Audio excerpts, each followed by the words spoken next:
अस्सलाम वालेकुम बिस्मिल्लाहिर्रहमानिर्रहीम। सच्चे साथी। एक बार की बात है, राधा नाम की एक लड़की अपने पिता के साथ रहती थी। उसकी माँ बचपन में ही गुजर गई थी। वो अपने घर का काम करती, फिर कॉलेज जाती।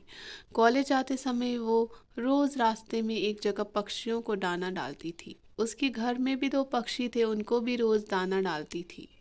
एक दिन उसको पक्षियों को दाना डालते हुए जमींदार के बेटे ने देख लिया। उसने अपने पिता से जाकर राधा से शादी करने की इच्छा जताई। जमींदार ने राधा के पिता से बात करके अपने बेटे की शादी राधा से करा दी।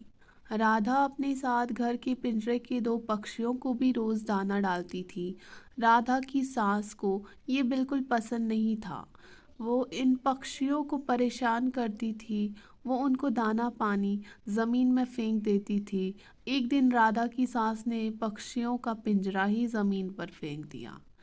उसे ये करते हुए राधा ने देख लिया। राधा ने मना किया तो उसकी सास ने राधा को ही डांट दिया।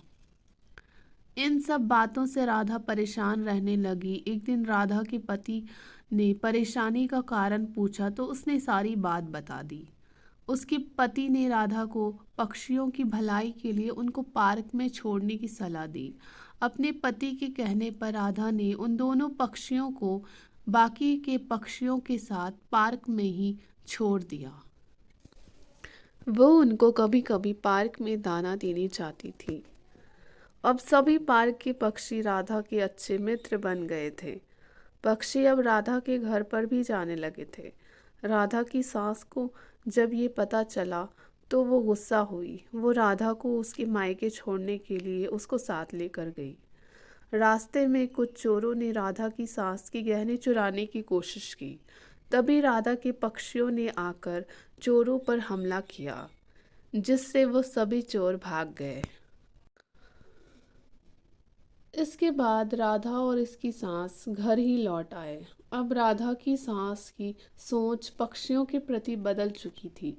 उसने राधा को कहा कि अब हम दोनों पक्षियों को दाना देने चला करेंगे और पहले के दोनों पक्षियों को घर वापस लेकर आएंगे। ये बात सुनकर राधा बहुत खुश हुई।